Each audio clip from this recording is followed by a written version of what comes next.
ಬಂದ್ ಮಾಡ್ಲಿಕ್ಕೆ ನೋಡಿ ಬಂದ್ ಮಾಡಿದ್ರೆ ಇಲ್ಲಿ ಕಾರಲ್ಲಿ 2 ಜನ ಇದ್ದಾರೆ. ನಾವು ಸೀದಾ ಹೊರಟಿದ್ವಿ. ಆವಾಗ ಇವರು ಗೋಣಿ ತಗೊಂಡು ಸೀದಾ ಹೊರಟು. ಎಷ್ಟು ಜನ ಬಂದಿದೆ ಟೋಟಲ್? ಒಂದು 5-6. ಇಲ್ಲಿ ಮೇಲೆ 4 ಜನ, ಕಾರಲ್ಲಿ 2 ಜನ. 6 ಜನ ಇದ್ರು. ಎಲ್ಲ ಮುಸ್ಕ್ ಹಾಕೊಂಡಿದ್ರು, ಮಾಸ್ಕ್ ಹಾಕಿದ್ರು. ನಿಮ್ಗೆ ಹೆದರಿಕೆ ಆಗ್ಲಿಲ್ಲ ಅವ್ರು ಬಂದಾಗ? ಯಾಕಂದ್ರೆ ಅಷ್ಟು ತಲ್ವಾರೆಲ್ಲ ಹಿಡ್ಕೊಂಡು ಬಂದಿದ್ರಲ್ಲ. ಗನ್ನಿತ್ತ ಅಥವಾ ತಲ್ವಾರ್ ಮಾತ್ರವಾ?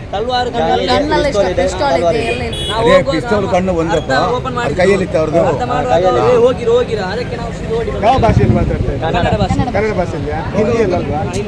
ಲೋಕಲ್ ಅವರು ಹೇಳ್ತಾರೆ. ಲೋಕಲ್ ಭಾಷೆ ಕನ್ನಡ ಭಾಷೆ ಹೇಗಿತ್ತು?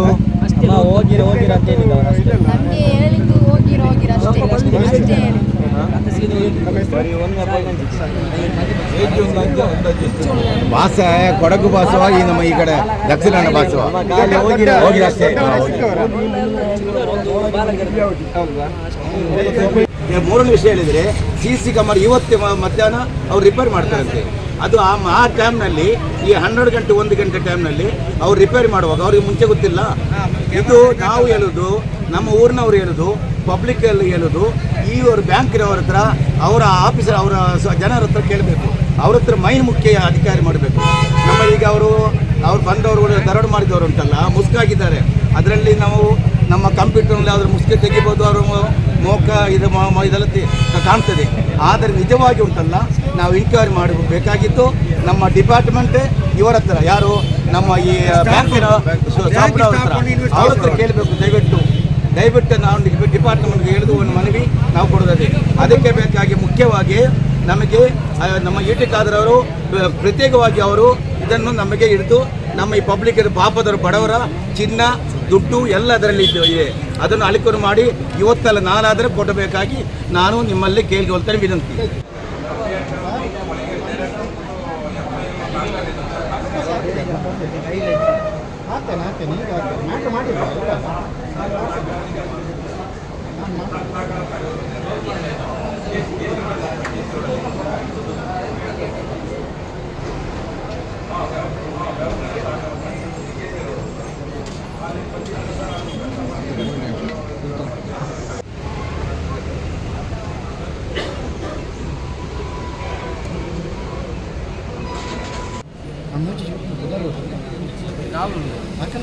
ನಾಲ್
ಮುಖ್ಯಮಂತ್ರಿ ಸಿದ್ದರಾಮಯ್ಯನವರು ಮಂಗಳೂರಿನ ಪುರಭವನದಲ್ಲಿ ಬಹು ಸಂಸ್ಕೃತಿ ಸಮ್ಮೇಳನವನ್ನು ಉದ್ಘಾಟಿಸಿ ಭಾಷಣ ಮಾಡುತ್ತಿದ್ದರು.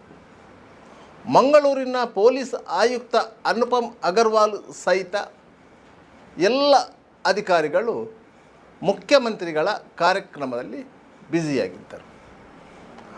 ಅದೇ ಸಂದರ್ಭದಲ್ಲಿ ಟೌನ್ ಹಾಲ್ಗಿಂತ ಸುಮಾರು 18 ಕಿಲೋಮೀಟರ್ ದೂರದ ತಲಪಾಡಿ ಸಮೀಪದ ಕೋಟೆಕಾರಿನ ಸಹಕಾರಿ ಸಂಘದ ಶಾಖೆಯಲ್ಲಿ 4 ದುಷ್ಕರ್ಮಿಗಳು ಬರೋಬ್ಬರಿ 12 ಕೋಟಿ ರು ಮೌಲ್ಯದ ಚಿನ್ನಾಭರಣಗಳು ಮತ್ತು 5 ಲಕ್ಷ ರು ನಗದನ್ನು ದೋಚಿ ಸಲೀಸಾಗಿ ಎಸ್ಕೇಪ್ ಆಗಿದ್ದಾರೆ. ಜನವರಿ 17ರಂದು ಶುಕ್ರವಾರ ಮಧ್ಯಾಹ್ನದ ವೇಳೆ ತಲಪಾಡಿ ಸಮೀಪದ ಕೆಸಿ ರೋಡ್ ಜಂಕ್ಷನ್ ನಿರ್ಜನವಾಗಿತ್ತು. ಮುಸ್ಲಿಂ ಬಾಹುಳ್ಯದ ಪ್ರದೇಶ ಇದು. ಈ ಜಂಕ್ಷನ್ನಿಂದ ಕೇವಲ 1 ಕಿಲೋಮೀಟರ್ ದೂರದಲ್ಲಿ ತಲಪಾಡಿ ಗಡಿ ಇದೆ, ಅಲ್ಲಿಂದ ಕೇರಳ. ಕೆಸಿ ರೋಡ್ ಜಂಕ್ಷನಿಗೆ ಮಂಗಳೂರಿನಿಂದ 17 ಕಿಲೋಮೀಟರ್ ದೂರ ಇದೆ. ರಾಷ್ಟ್ರೀಯ ಹೆದ್ದಾರಿ ಮೇಲ್ದರ್ಜೆಗೆ ಏರಿದೆ. ಎರಡೂ ಕಡೆ ಸರ್ವಿಸ್ ರೋಡುಗಳಿವೆ. ಆದ್ದರಿಂದ ಈ ಸರ್ವಿಸ್ ರೋಡ್ನ ಪಕ್ಕದಲ್ಲೇ ಇದ್ದಂತಹ ಕಟ್ಟಡದ ಮಹಡಿಯಲ್ಲಿ ಇದ್ದದ್ದೇ ಕೋಟೆಕಾರು ವ್ಯವಸಾಯ ಸೇವಾ ಸಹಕಾರಿ ಸಂಘದ ಶಾಖೆ. ಮಧ್ಯಾಹ್ನದ ಹೊತ್ತು ಆ ಪ್ರದೇಶ ನಿರ್ಜನವಾಗಿತ್ತು. ಕಾರಣ ಏನಂತ ಹೇಳಿದರೆ, ಆ ಪ್ರದೇಶದಲ್ಲಿರುವ ಎಲ್ಲ ಅಂಗಡಿ ಮುಂಗಟ್ಟುಗಳು ಮುಸ್ಲಿಂ ಬಾಂಧವರದ್ದು. ಶುಕ್ರವಾರದ ಜುಮ್ಮಾ ನಮಾಜಿನ ಸಮಯ ಆಗಿದ್ದರಿಂದ ಅವರೆಲ್ಲರೂ ಅಂಗಡಿಗೆ ಬಾಗಿಲು ಹಾಕಿ ಮಸೀದಿಗೆ ಹೋಗಿದ್ದರು. ಅದೇ ಸಂದರ್ಭವನ್ನು ಬಳಸಿಕೊಂಡಂತಹ 5 ಫಿಯಟ್ ಕಾರಿನಲ್ಲಿ ಬ್ಯಾಂಕಿನ ಕಟ್ಟಡದ ಎದುರು ಬಂದು ಇಳಿದಿದ್ದರು. ಅವರಲ್ಲಿ 4 ಮಂದಿ ಮಹಡಿ ಮೇಲೆ ಹತ್ತಿದ್ದರು. ಬ್ಯಾಂಕಿನ ಶಟರ್ ತೆರೆದಿತ್ತು. ನೇರವಾಗಿ ಒಳಗೆ ನುಗ್ಗಿದ್ದಾರೆ. ಶಟರನ್ನು ಇಳಿಸಿದ್ದಾರೆ. ಬ್ಯಾಂಕಿನ ಒಳಗೆ ಬ್ಯಾಂಕಿನ ಪ್ರಬಂಧಕರು ಸಹಿತ 3 ಮಹಿಳಾ ಸಿಬ್ಬಂದಿಗಳು ಇದ್ದರು. ಆ ಬ್ಯಾಂಕಿಗೆ ಕಾವಲುಗಾರನಿಲ್ಲ. ಆ ಬ್ಯಾಂಕಿನ CC ಕ್ಯಾಮರಾ ಕಳೆದ 2 ದಿನಗಳಿಂದ ವರ್ಕ್ ಆಗುತ್ತಿರಲಿಲ್ಲ. ಆದ್ದರಿಂದ ಅದರ ಟೆಕ್ನಿಷಿಯನ್ ಬಂದಿದ್ದ. ಆತ CC ಕ್ಯಾಮರಾವನ್ನು ರಿಪೇರಿ ಮಾಡುತ್ತಿದ್ದ. ಇದೇ ಸಂದರ್ಭದಲ್ಲಿ ಬ್ಯಾಂಕಿನ ಸರಫರು ಬಂದಿದ್ದರು. ಅಡವಿರಿಸಿದಂತಹ ಬಂಗಾರವನ್ನು ಪರೀಕ್ಷೆ ಮಾಡುವ ಸಲುವಾಗಿ ಬ್ಯಾಂಕಿನ ತಿಜೋರಿಯನ್ನು ತೆರೆದಿದ್ದರು. ಎಲ್ಲವೂ ಕಾಕತಾಳೀಯವೇ ಆಗಿತ್ತು. ಆ ವೇಳೆಗೆ 4 ಒಳಗೆ ನುಗ್ಗಿದ್ದಾರೆ.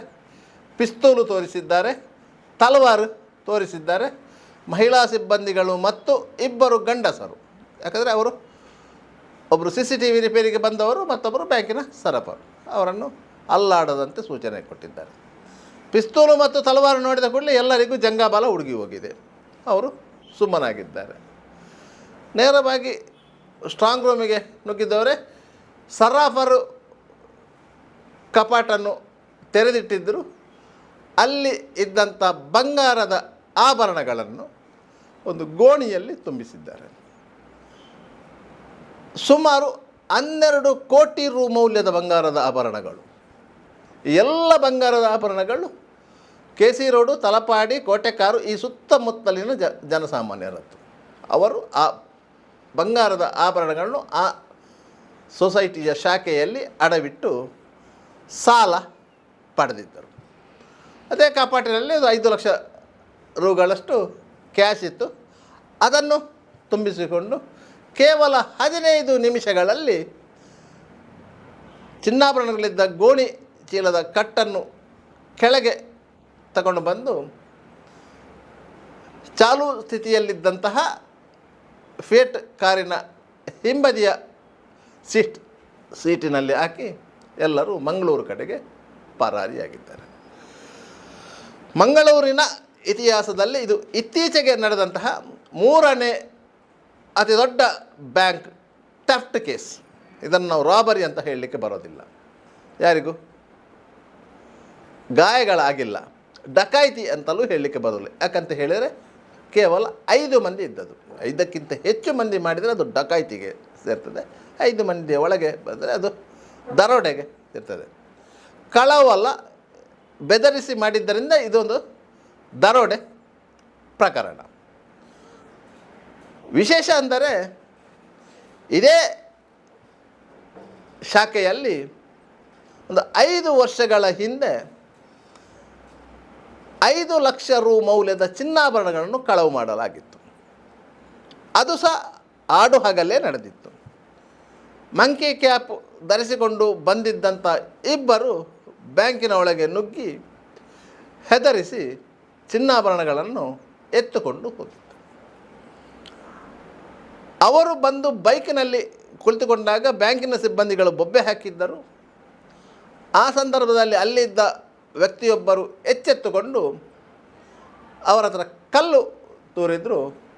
ಆ ಗಡಿಬಿಡಿಯಲ್ಲಿ ಕೈಯಲ್ಲಿದ್ದ ಚಿನ್ನಾಭರಣಗಳಿದ್ದ ಕಟ್ಟು ಕೆಳಗೆ ಬಿದ್ದಿದ್ದು ಅವರಿಬ್ಬರು ಬೈಕಿನಲ್ಲಿ ಪರಾರಿಯಾಗಿದ್ದರು. ಅವರು ಯಾರಂತ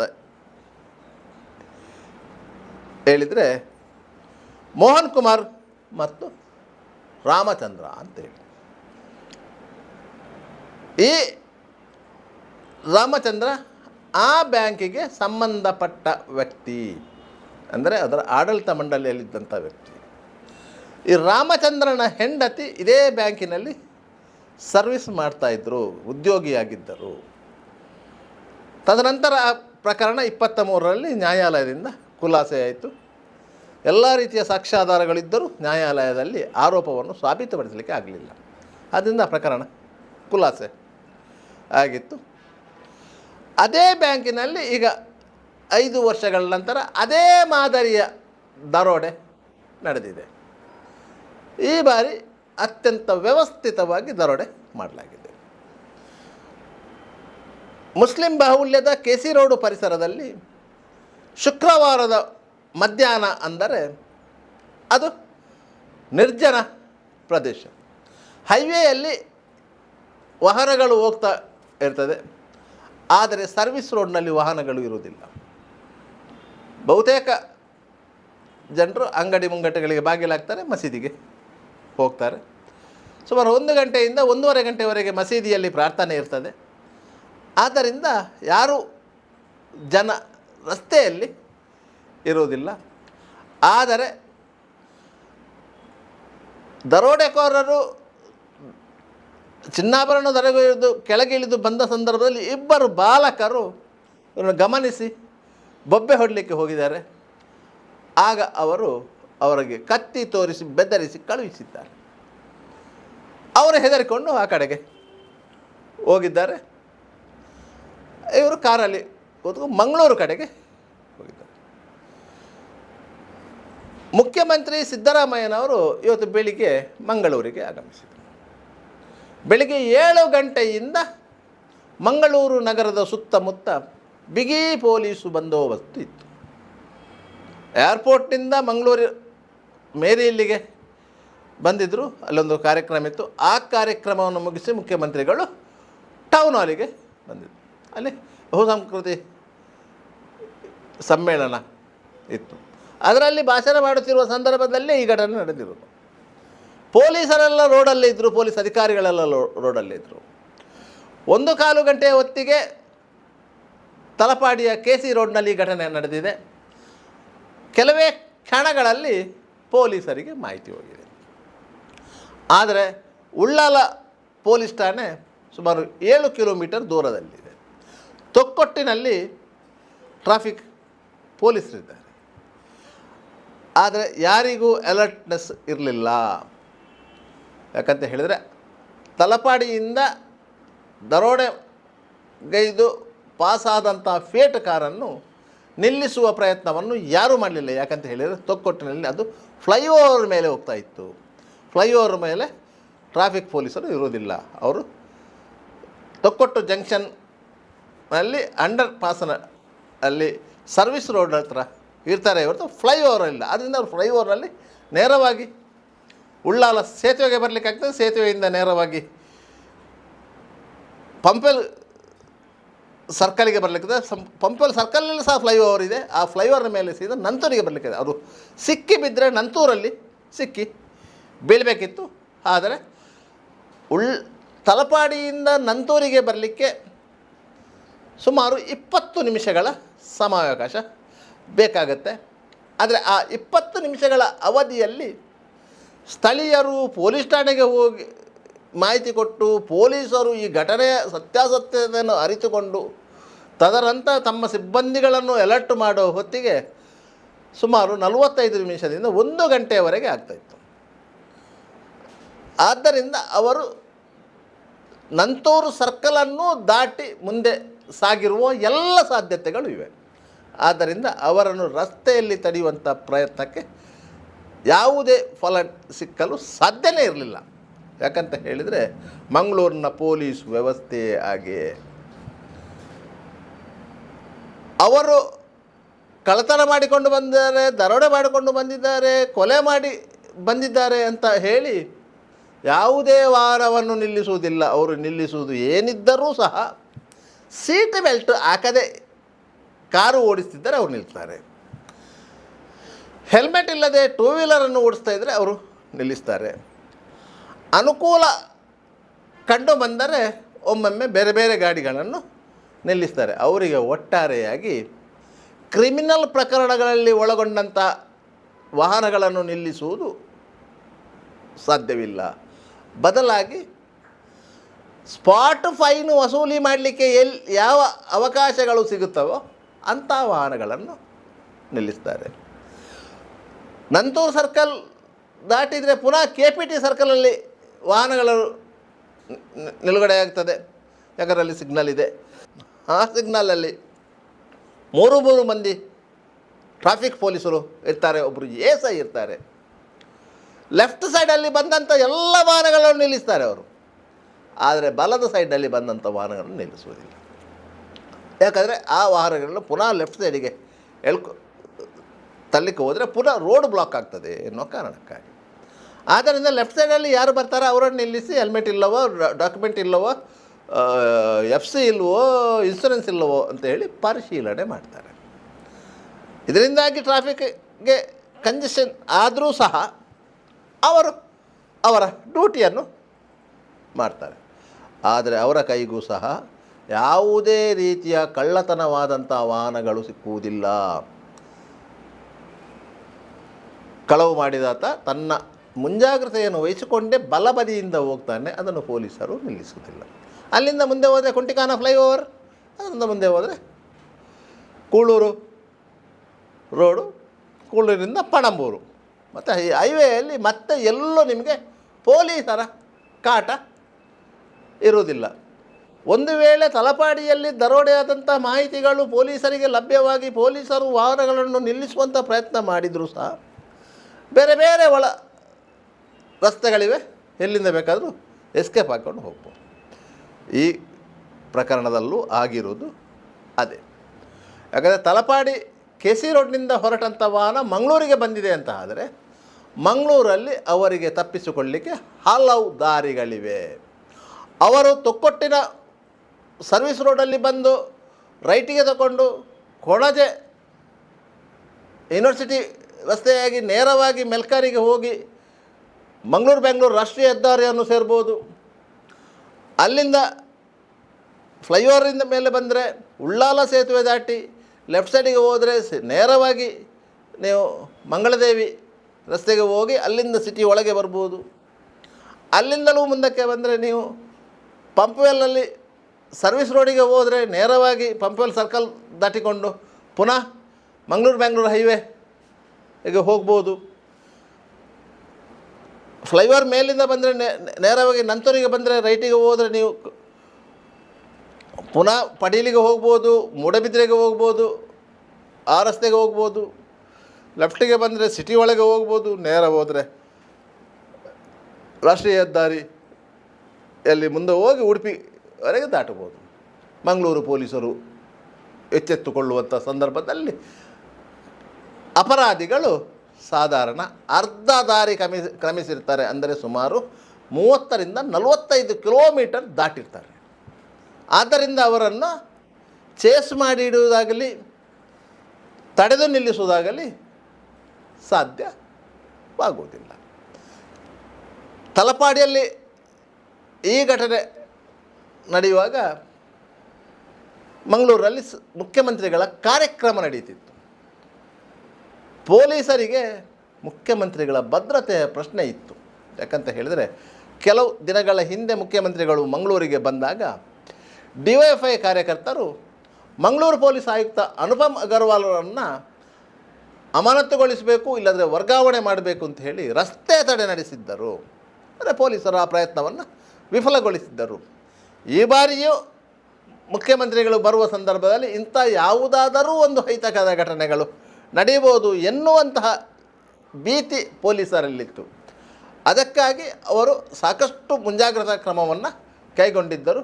ಬೆಳಿಗ್ಗೆ 7 ಗಂಟೆಯಿಂದಲೇ ಪ್ರತಿಯೊಂದು ಪಾಯಿಂಟ್ಗಳಲ್ಲಿ, ಕ್ರಾಸ್ ರೋಡ್ಗಳಲ್ಲಿ ಪೊಲೀಸರನ್ನು ನಿಯೋಜಿಸಿದ್ದರು.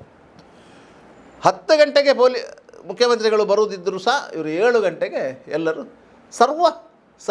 ಸನ್ನದ್ಧರಾಗಿದ್ದರು. ಪೊಲೀಸ್ ಇನ್ಸ್ಪೆಕ್ಟರ್ಗಳೇ ಬಂದೋಬಸ್ತಿನ ಮೇಲ್ವಿಚಾರಣೆ ಮಾಡ್ತಾಯಿದ್ರು.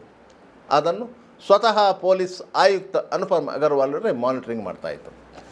ಈ ರೀತಿಯ ವ್ಯವಸ್ಥೆ ಇರುವಂತಹ ಸಂದರ್ಭದಲ್ಲಿಯೇ ತಲಪಾಡಿಯ KC ರೋಡಿನಲ್ಲಿ ಇಷ್ಟು ದೊಡ್ಡ ಪ್ರಮಾಣದ ದರೋಡೆಯಾಗಿದೆ. ಕೇವಲ 3 ಮಂದಿ ಬ್ಯಾಂಕಿನ ಸಿಬ್ಬಂದಿಗಳಿದ್ದರು.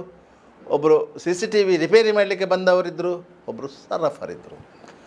ಅವರೆಲ್ಲರೂ ದರೋಡೆಕೋರರ ಎದುರು ಶರಣಾಗಿದ್ದರು. ಯಾಕಂತೇಳಿ ದರೋಡೆರ ಕೈಯಲ್ಲಿ ಪಿಸ್ತೂಲ್ ಇತ್ತು, ಮಾರಕಾಯುಧ ಇತ್ತು. ಅವರು ಪ್ರತಿರೋಧ ತೋರಿದ್ದರೆ ಅವರ ಮೇಲೆ ಹಲ್ಲೆ ಆಗುವಂಥ ಸಾಧ್ಯತೆಗಳಿತ್ತು. ಆದ್ದರಿಂದ ಹೋದರೆ ಬ್ಯಾಂಕಿದ್ದು ಚಿನ್ನಾಭರಣ ಮತ್ತು ನಗದು, ನಮ್ಮ ಜೀವಕ್ಕೆ ಅಪಾಯವಾಗದಿದ್ದರೆ ಸಾಕು ಅಂತೇಳಿ. ಆದರೆ ಬ್ಯಾಂಕಲ್ಲಿರುವ ಚಿನ್ನ ಯಾರದ್ದು ಅಂತೇಳಿದರೆ ಅದು ಬ್ಯಾಂಕಿದ್ದಲ್ಲ, ಬದಲಾಗಿ ಆ ಬ್ಯಾಂಕಿನಲ್ಲಿ ಅಡವಿರಿಸಿದ್ದು. ಬ್ಯಾಂಕ್ ಅದಕ್ಕೆ ಸಾಲ ರೂಪದಲ್ಲಿ ಹಣ ಕೊಟ್ಟಿದೆ. ಆದರೆ ಬ್ಯಾಂಕಿನಲ್ಲಿ ಇರುವ ಚಿನ್ನಕ್ಕೆ ಇನ್ಶೂರೆನ್ಸ್ ಕವರೇಜ್ ಇರುವುದರಿಂದ ಬ್ಯಾಂಕಿಗೆ ಯಾವುದೇ ನುಕ್ಸಾನು ಆಗೋದಿಲ್ಲ. ಆದ್ದರಿಂದ ಪೊಲೀಸರು ಈ ಪ್ರಕರಣವನ್ನು ಪತ್ತೆ ಹಚ್ಚಿ ಆರೋಪಿಗಳನ್ನು ಬಂಧಿಸಿ ಅಷ್ಟೂ ಚಿನ್ನಾಭರಣಗಳನ್ನು ವಶಪಡಿಸಿಕೊಂಡರೂ ಬ್ಯಾಂಕಿಗೆ ನಷ್ಟವಾಗುವುದಿಲ್ಲ. ಒಂದು ವೇಳೆ ವಶಪಡಿಸಿಕೊಳ್ಳಲಿಕ್ಕೆ ಆಗದೇ ಇದ್ದರೂ ಪತ್ತೆಯಾಗದ ಪ್ರಕರಣವೆಂದು ಪೊಲೀಸರು ಇನ್ನೊಂದು 6 ತಿಂಗಳ 1 ವರ್ಷದ ನಂತರ ರಿಪೋರ್ಟ್ ಹಾಕಿದ್ರು. ಬ್ಯಾಂಕಿನಲ್ಲಿರುವ ಸ್ವತ್ತುಗಳಿಗೆ ಇನ್ಶೂರೆನ್ಸ್ ಕವರೇಜ್ ಇರುವುದರಿಂದ ಬ್ಯಾಂಕಿಗೆ ಇನ್ಶೂರೆನ್ಸ್ ಹಣ ಜಮಾ ಆಗುತ್ತೆ. ಈ ಮಧ್ಯೆ ಬ್ಯಾಂಕ್ ಕಿರಿಕಿರಿ ಅನುಭವಿಸಬೇಕಾಗಿರುವುದು ಏನಂತ ಹೇಳಿದರೆ ಆ ಎಲ್ಲ ಚಿನ್ನಾಭರಣಗಳು ಅಡವಿರಿಸಿದ್ದು ಮತ್ತು ಸ್ಥಳೀಯ ಗ್ರಾಹಕರದ್ದು. ಆ ಗ್ರಾಹಕರು ಬಂದು ನಾವು ಸಾಲ ಸಂದಾಯ ಮಾಡ್ತೇವೆ, ನಮ್ಮ ಚಿನ್ನಾಭರಣ ಕೊಡಿ ಅಂತ ಹೇಳಿದರೆ ಬ್ಯಾಂಕಿನವರು ಆಕಾಶ ನೋಡಬೇಕಷ್ಟೇ. ಯಾಕಂತ ಹೇಳಿದರೆ ಚಿನ್ನ ಕಳ್ಳರ ಪಾಲಾಗಿದೆ. ಒಂದು ವೇಳೆ ಕಳ್ಳರು ಸಿಕ್ಕಿ ಚಿನ್ನಾಭರಣ ಸಿಕ್ಕಿದರೂ ಸಹ ಆ ಚಿನ್ನಾಭರಣ ನ್ಯಾಯಾಲಯದ ಸುಪರ್ದಿಯಲ್ಲಿರ್ತದೆ. ಆಗಲೂ ಬ್ಯಾಂಕ್ ಆ ಸಮಸ್ಯೆಯನ್ನು ಎದುರಿಸಬೇಕಾಗತ್ತೆ. ಆ ಪ್ರಕರಣ ನ್ಯಾಯಾಲಯದಲ್ಲಿ ಇತ್ಯರ್ಥಗೊಂಡ ಬಳಿಕವೇ ಚಿನ್ನ ಬ್ಯಾಂಕಿಗೆ ರಿಲೀಸ್ ಆಗೋದು ಮತ್ತು ಬ್ಯಾಂಕ್ ಗ್ರಾಹಕರಿಗೆ ಕೊಡಬೇಕು. ಇಂಥ ಎಲ್ಲ ಸಮಸ್ಯೆಗಳು ಸೃಷ್ಟಿ ಆಗತ್ತೆ. ಆದರೆ ಗ್ರಾಮೀಣ ಪ್ರದೇಶದಲ್ಲಿ ರಾಷ್ಟ್ರೀಯ ಹೆದ್ದಾರಿಯ ಪಕ್ಕದಲ್ಲೇ ಇರುವಂತಹ ಈ ಬ್ಯಾಂಕಿನಲ್ಲಿ ಒಂದು ವಾಚ್ಮ್ಯಾನ್ ಇಲ್ಲ, ಒಂದು ಅಲಾರಾಮ್ ಸಿಸ್ಟಮ್ ಇಲ್ಲ, CCTV ಹಾಳಾಗಿ ರಿಪೇರಿ ಆಗ್ತಾ ಇತ್ತು. ಸಿಬ್ಬಂದಿಗಳು ಮಧ್ಯಾಹ್ನ 1 ಗಂಟೆಯ ವೇಳೆಗೆ ಸಾಮಾನ್ಯವಾಗಿ ಊಟಕ್ಕೆ ಹೋಗ್ತಾರೆ. ಆ ಸಂದರ್ಭದಲ್ಲಿ ಬ್ಯಾಂಕಿಗೆ ಬೀಗ ಹಾಕಿ ಹೋಗ್ತಾರೆ. ಮಧ್ಯಾಹ್ನ ಅವರು ಬರುವುದು ಪುನಃ 2:30 ನಂತರ. ಆ ಬ್ಯಾಂಕಿನ ಸಿಬ್ಬಂದಿಯೊಬ್ಬರ ಮನೆ ಬ್ಯಾಂಕಿನ ಎದುರುಗಡೆಯಲ್ಲೇ ಇದೆ. ಅವರು ಸಾಮಾನ್ಯವಾಗಿ 1 ಗಂಟೆ ಹೊತ್ತಿಗೆ ಮನೆಗೆ ಮಗುವಿಗೆ ಹಾಲು ಉಣಿಸಲು ಹೋಗ್ತಾಯಿದ್ರು. ಏನು ಸೊಸೆ ಬರಲಿಲ್ಲ ಅಂತೇಳಿ ಅತ್ತೆ ಬ್ಯಾಂಕಿನತ್ತ ನೋಡಿದಾಗ ಬ್ಯಾಂಕಿಗೆ ಬಾಗಿಲು ಹಾಕಿತ್ತು. ಸೊಸೆ ಎಲ್ಲಾದರೂ ಬರ್ತಾಳಂತ ನೋಡುವಾಗ ಬ್ಯಾಂಕಿನ ಬಾಗಿಲು ಪುನಃ ಓಪನ್ ಆಗಿತ್ತು. ಅಷ್ಟೊತ್ತಿಗೆ ಇಬ್ಬರು ಒಂದು ಗೋಣಿ ಚೀಲವನ್ನು ಹಿಡ್ಕೊಂಡು ಬಂದು ಕಾರಿನೊಳಗೆ ತುಂಬಿಸ್ತಾಯಿದ್ರು. ಇದನ್ನು ಪುಷ್ಪ ಅಂತ ಹೇಳಿ ಅವರು ನೇರವಾಗಿ ನೋಡಿದ್ದಾರೆ. ಅವರಿಗೆ ಆಗಲೂ ಗೊತ್ತಾಗಲಿಲ್ಲ ಇದು ಕಳ್ಳತನ ಅಂತೇಳಿ. ಆದರೆ ಮತ್ತಿಬ್ಬರು ಬಂದು ಆ ಕಾರಿನಲ್ಲಿ ಕೂತುಕೊಂಡು ಹೋದ ಸಂದರ್ಭದಲ್ಲಿ ಬ್ಯಾಂಕಿನ ಸಿಬ್ಬಂದಿಗಳು ಬೊಬ್ಬೆ ಹೊಡೆದಾಗಲೇ ಅಲ್ಲಿ ಕಳ್ಳತನ ಆಗಿದೆ ಅಂತ ಗೊತ್ತಾಗಿದ್ದು. ಸ್ವಲ್ಪ ಹೊತ್ತಿನಲ್ಲೇ ಸುಮಾರು 100 ಮಂದಿ ಆ ಬ್ಯಾಂಕಿನ ಸುತ್ತಮುತ್ತ ಸೇರಿದ್ದರು. ಪಕ್ಕದಲ್ಲೇ ಮಸೀದಿಯಲ್ಲಿ ನಮಾಜಿಗೆಂದ ಸೇರಿದವರು ಅಲ್ಲಿಗೆ ದೌಡಾಯಿಸಿದ್ದರು. ಯಾಕಂದರೆ ಅದರಲ್ಲಿ ಬಹುತೇಕರ ಬ್ಯಾಂಕಿನ ಗ್ರಾಹಕರು ಅವರು ಅಲ್ಲಿ ಚಿನ್ನಾಭರಣಗಳನ್ನು ಅಡವಿಟ್ಟು ಇರಿಸಿದವರು. ಇವರೆಲ್ಲರ ಧಾವಂತ ಅದೇ ದುಗುಡ ಅದೇ, ನಮ್ಮ ಬಂಗಾರ ಏನಾಗುತ್ತೆ ಅಂತೇಳಿ. ನಿಮ್ಮ ಬಂಗಾರ ಏನೂ ಆಗೋದಿಲ್ಲ. ಕಳ್ಳರು ಸಿಕ್ಕಿದರೆ ಬಂಗಾರ ವಾಪಸ್ ಸಿಗ್ತದೆ, ಆದರೆ ನ್ಯಾಯಾಲಯದ ಕೇಸು ಮುಗಿದ ನಂತರ. ಒಂದು ವೇಳೆ ಕಳ್ಳರು ಸಿಕ್ಕದೇ ಇದ್ದರೆ ನಿಮ್ಮ ಬಂಗಾರ ಎಷ್ಟು ಮೌಲ್ಯದ್ದೋ ಅಷ್ಟು ಮೌಲ್ಯದ ಇನ್ಶೂರೆನ್ಸ್ ಕವರೇಜ್ ಸಿಗ್ತದೆ, ಬ್ಯಾಂಕು ನಿಮಗೆ ಕೊಡಲಿಕ್ಕೆ ಬಾಧ್ಯಸ್ಥವಾಗಿರ್ತದೆ. ಆದ್ದರಿಂದ ಯಾರಿಗೂ ಇದರಲ್ಲಿ ನಷ್ಟವಾಗುವಂಥ ಪ್ರಶ್ನೆ ಇಲ್ಲ. ಕಳ್ಳರು ಸಿಕ್ಕಿದರೆ ಕಳ್ಳರಿಗೆ ನಷ್ಟ, ಕಳ್ಳರು ಸಿಗದಿದ್ದರೆ ಕಳ್ಳರಿಗೆ ಲಾಭ, ಗ್ರಾಹಕರಿಗೆ ನಷ್ಟವಿಲ್ಲ. ಇದು ಸಾಮಾನ್ಯವಾಗಿ ಬ್ಯಾಂಕಿನಲ್ಲಿ ಕಳ್ಳತನವಾದರೆ ಒಂದು ಇರುವಂತಹ ಒಂದು ಸ್ಲೋಗನ್. ಯಾಕಂದರೆ ಯಾವುದೇ ಬ್ಯಾಂಕುಗಳು ತಮ್ಮಲ್ಲಿರುವ ನಗದು ಮತ್ತು ಚಿನ್ನಾಭರಣಗಳಿಗೆ ಒಂದು ಭದ್ರತೆಯನ್ನು ಏರ್ಪಡಿಸಿರ್ತದೆ. ಅದೇ ಭದ್ರತೆಯನ್ನು ಏರ್ಪಡಿಸಿದಂಥ ಬ್ಯಾಂಕುಗಳು ಭದ್ರತಾ ವ್ಯವಸ್ಥೆಯ ಬಗ್ಗೆ ಅಷ್ಟೊಂದು ಕಾಳಜಿ ವಹಿಸುವುದಿಲ್ಲ. ರಸ್ತೆ ಬದಿಯಲ್ಲಿರುವ ಬ್ಯಾಂಕು, ಸಾವಿರಾರು ಮಂದಿ ದಿನನಿತ್ಯ ಓಡಾಡುತ್ತಿರುವಂಥ ಸ್ಥಳ, ರಾತ್ರಿ ಸುಮಾರು 2-3 ಗಂಟೆಯವರೆಗೂ ಆ KC ರೋಡ್ ಜಂಕ್ಷನ್ನಲ್ಲಿ ಜನರು ಓಡಾಡ್ತಿರ್ತಾರೆ. ಹೆದ್ದಾರಿಯಲ್ಲಿ ನಿರಂತರವಾಗಿ ವಾಹನ ಚಲಾವಣೆ ಆಗ್ತಾ ಇರ್ತದೆ. ಆದ್ದರಿಂದ ಯಾವುದೇ ರೀತಿಯ ಅಹಿತಕರ ಘಟನೆಗಳು ನಡೆಯುವುದಿಲ್ಲ ಎನ್ನುವ ನಂಬಿಕೆ ಜನರದ್ದು. ಆದರೆ ಕಳ್ಳತನಕ್ಕೆ, ದರೋಡೆಗೆ, ಡಕಾಯಿತಿಗೆ ಹೊಂಚು ಹಾಕುವವರು ಎಲ್ಲರೂ ಪರಿಣಿತರು. ರಾತ್ರಿ ವೇಳೆ ಆದರೆ ಅವರು ಆರಾಮವಾಗಿ ಗ್ಯಾಸ್ ಕಟ್ಟರ್ ಉಪಯೋಗಿಸಿಕೊಂಡು ಬೀಗ ಒಡೆದು ಕಳ್ಳತನ ಮಾಡಿದಂಥ ನಿದರ್ಶನಗಳಿವೆ. ಗೋಡೆಯನ್ನು ಕೊರೆದು ಕಳ್ಳತನ ಮಾಡಿದ ನಿದರ್ಶನಗಳಿವೆ. ಸೇಫ್ ಲಾಕರನ್ನು ತುಂಡರಿಸಿದಂಥ ನಿದರ್ಶನಗಳಿವೆ. ಯಾಕಂದರೆ ಕಳ್ಳರಲ್ಲಿ ಬಹುರೂಪಿ ಕಳ್ಳರಿದ್ದಾರೆ, ಬಹುರೂಪಿ ಚಾಕಚಕ್ಯತೆ ಹೊಂದಿದವರು ಇದ್ದಾರೆ. ಯಾಕಂದರೆ ಅದು ಕಳ್ಳತನವೇ ವೃತ್ತಿ. ಅವರು ಪ್ರತಿ ಸಾರಿಯೂ ಕಳ್ಳತನದಲ್ಲಿ ಅಪ್ಡೇಟ್ ಆಗ್ತಾ ಹೋಗ್ತಾರೆ. ಆದರೆ ಹಗಲೊತ್ತು ಈ ರೀತಿಯ ಕಳ್ಳತನ ಮಾಡುವವರು ಭಾರಿ ಆಲೋಚನೆ ಮಾಡಿರ್ತಾರೆ. ಯಾವ ಸಂದರ್ಭದಲ್ಲಿ ಸಾರ್ವಜನಿಕರು ಇರುವುದಿಲ್ಲ ಅಂತ ಆಲೋಚನೆ ಮಾಡ್ತಾರೆ. ಅವರಿಗೆ ಸರಿಯಾದ ಸಮಯ ಸಿಕ್ಕಿದೆ ಶುಕ್ರವಾರ ಮಧ್ಯಾಹ್ನ. ಯಾಕಂದರೆ ಮುಸ್ಲಿಂ ಬಾಹುಳ್ಯದ ಪ್ರದೇಶಗಳು ಸಾಮಾನ್ಯವಾಗಿ ಆ ಹೊತ್ತಿಗೆ ನಿರ್ಜನವಾಗಿರ್ತದೆ. ಕಳ್ಳರು ಸುಲಭವಾಗಿ ತಮ್ಮ ಕಾರ್ಯವನ್ನು ಮುಗಿಸಿ ತೆರಳಿದ್ದಾರೆ. ಇನ್ನು ಏನಿದ್ದರೂ ಕೆಲಸ ಪೊಲೀಸರಿಗೆ. ನಿರಂತರ ಸುದ್ದಿ